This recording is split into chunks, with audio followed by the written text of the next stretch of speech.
Le PSG remporte la Coupe de France, la Juventus sacrée championne d'Italie, le superbe final de la Première Ligue et les chaudes actus mercato du week-end. C'est parti pour ce JT Made in Foot du 27 juillet. Et on entame cette édition dans l'Hexagone. Vendredi soir au Stade de France se disputait la finale de la Coupe de France entre le Paris Saint-Germain et l'AS Saint-Etienne. Dès le quart d'heure de jeu, Neymar va venir ouvrir le score pour les Parisiens avant que la rencontre ne soit marquée à la demi-heure de jeu par un tacle assassin de Loïc Perrin sur Kylian Mbappé. Carton rouge pour le défenseur central et une fin bien triste pour le capitaine emblématique des Verts qui ne verra pas la fin de son dernier match de sa carrière à Saint-Etienne et une faute qui va même blesser à 2 semaines d'affronter l'Atalanta Bergame en Ligue des Champions. Kylian Mbappé qui va sortir sur blessure, touché à la cheville, durée d'indisponibilité entre 15 et 10 jours pour l'ex-monégasque. Toutefois, ce but inscrit très tôt par Neymar aura suffi aux hommes de Thomas Tuchel pour s'imposer et signer leur 5e succès en Coupe de France en 6 ans. C'est le 5e trophée pour le technicien allemand dans la capitale française. Désillusion côté stéphanois avec un dernier match chaotique pour Loïc Perrin, à qui l'on souhaite bonne chance pour sa future reconversion après une belle carrière à la SSE.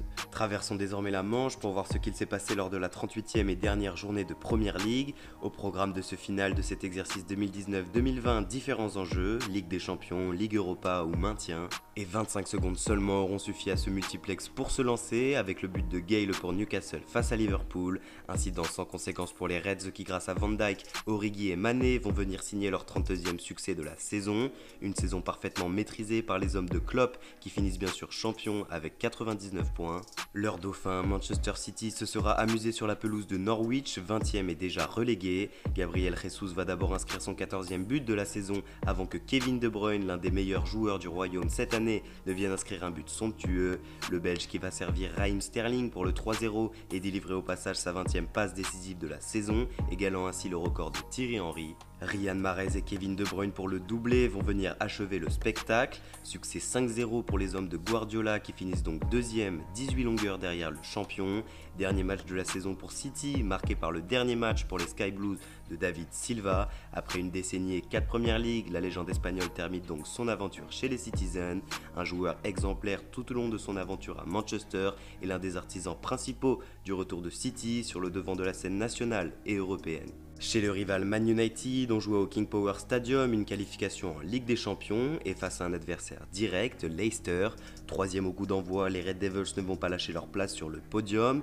Bruno Fernandes, l'homme clé de Man U depuis le restart, puis Lingard pour son premier but de la saison vont venir propulser les Mancuniens en Ligue des Champions. Défaite donc 2-0 pour Leicester, auteur néanmoins d'une très belle saison qui termine 5e et jouera l'Europa League la saison prochaine. Chelsea, 3e prétendant à la C1, jouait de son côté face à Wolverhampton qui jouait aussi gros avec une place en C3 cette fois à aller chercher et tout s'est joué dans le temps additionnel de la première mi-temps. Mason Mount, assurément l'une des belles, très belles révélations à Chelsea cette saison, est d'abord venu ouvrir le score avant que Giroud ne vienne inscrire son 8e but de la saison en Première Ligue pour le but du break avant la mi-temps. Les Wolves ne reviendront pas et s'inclinent donc 2-0. Leur concurrent direct Tottenham se déplaçait de son côté à Crystal Palace. Harry Kane pour son 18e but de la saison va venir ouvrir le score pour les Spurs. Schlupp égalisera pour les Eagles au retour des vestiaires. Un but sans conséquence pour les hommes de Mourinho qui grâce à la défaite de Wolverhampton grimpent in extremis à la 6e place et disputeront les playoffs de l'Europa League. Le rival londonien d'Arsenal se frottait lui à Watford qui devait remporter les 3 points pour se maintenir, mais Aubameyang d'un doublé et Tierney auront vite douché les espoirs des Hornets. Des Hornets néanmoins courageux qui mettront quand même 2 buts sans pouvoir renverser le match et qui terminent donc la saison à la 19e place, synonyme malheureusement de relégation. Score final 3-2 et les hommes d'Arteta de leur côté terminent 8e du championnat et joueront leur place en Europa League face à Chelsea en finale de la Cup le 1er août prochain. Face à Everton, 11e, Bournemouth jouait également son maintien. Les Cherries sont venus inscrire 3 buts aux Toffees, victoire 3-1 mais qui n'aura pas suffi. Bournemouth termine 18e du tableau et redescend en Championship. Et malgré cette belle dernière performance des Cherries dans l'élite, ce matin la presse britannique s'enflamme à l'unisson pour Aston Villa et son buteur Jack Grealish, véritable héros comme indique le Daily Telegraph à sa une ce matin. Face à West Ham et grâce à la défaite qu'était en train de vivre Watford contre Arsenal, les Villains n'avaient besoin que d'un match nul pour se maintenir.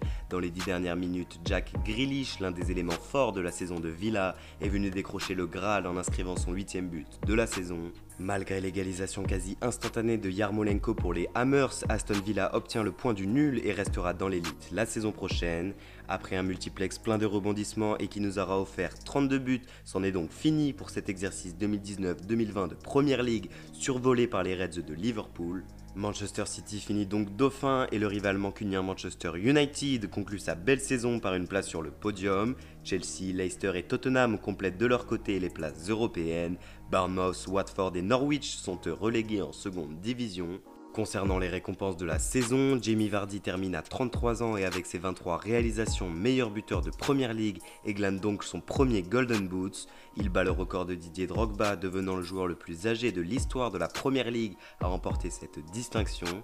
Kevin De Bruyne, auteur d'une superbe saison, finit de son côté meilleur passeur du royaume avec 20 cadeaux délivrés sur cet exercice.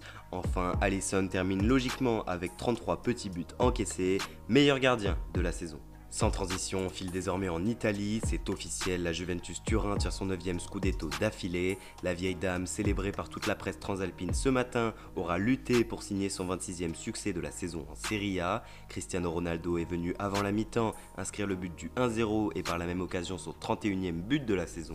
20 minutes avant la fin, Bernardeschi va faire le break, propulsant la Juve vers un nouveau titre. Seul point noir de la rencontre, c'est la sortie sur blessure de Paulo Dybala. À 12 jours d'affronter l'OL pour le 8e de finale retour de Ligue des Champions, l'Argentin est donc plus qu'incertain pour cette rencontre. Toujours est-il qu'avec ce succès, les Bianconeri sont champions d'Italie et pour sa première année à la tête de la Juve, Mauricio Sarri glane donc le Scudetto, le 9e consécutif pour la vieille dame qui n'a décidément laissé aucune miette en Italie sur cette décennie 2010. Et vendredi soir s'ouvrait cette 36e journée avec le choc entre le Milan AC et l'Atalanta Bergame qui s'est soldé par un match nul un partout.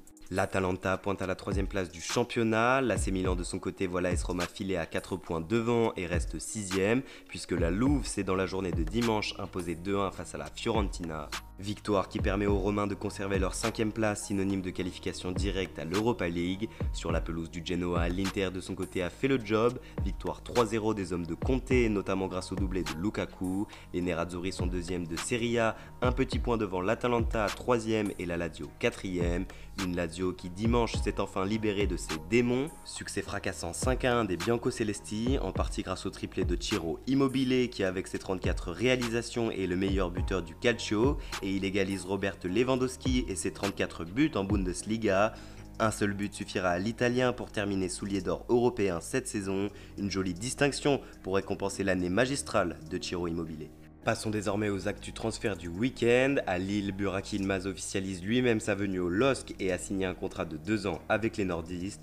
Le club qui aurait d'après RMC Sport trouvé un accord avec Alfredo Morelos, attaquant de 24 ans. Le LOSC n'a plus qu'à se mettre d'accord avec les Rangers Glasgow pour le montant de la transaction. Dans le sens des départs à Lille, le Borussia Dortmund ciblerait Jonathan Ikoné pour pallier le probable départ de Jadon Sancho cet été. C'est le Sunday Times qui a lâché l'information ce week-end, soulignant que le LOSC ne serait pas contre une vente mais réclamerait pas moins de 45 millions d'euros pour laisser filer son ailier de 22 ans, encore son contrat jusqu'en 2023 avec les Dogs.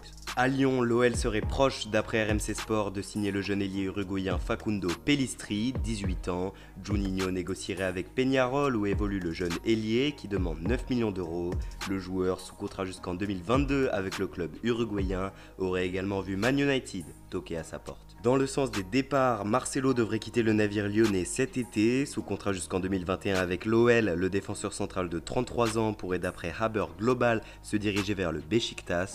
Le média turc ajoute également que le club Stambouliyot pourrait proposer un échange avec son défenseur central croate Domagoj Vida, 31 ans. Chez le rival olympien, l'OM tient un nouvel homme dans ses rangs en la personne de Pablo Longoria. L'Espagnol prend le poste de Head of Football, synonyme grossièrement de directeur sportif. Il sera donc à la tête des futures opérations phocéennes sur le marché des transferts. Il a notamment été le directeur sportif du FC Valence en Espagne. Dans la capitale, RMC Sport parlait au début du week-end d'un intérêt du PSG pour Matheus Cunha, attaquant brésilien de 21 ans. Le joueur évolue au Hertha Berlin depuis janvier dernier. Néanmoins, le Parisien indique ce matin dans ses colonnes que les Franciliens ont d'autres idées en tête et ne feront pas de Cunha leur priorité. En Bretagne, le Stade Rennais ciblerait d'après AS William Carvalho, 28 ans. Le Betis Séville réclamerait pas moins de 20 millions d'euros pour le milieu portugais, encore sous contrat jusqu'en 2023 avec le club andalou. Les Bretons font face à la concurrence de Leicester sur ce dossier.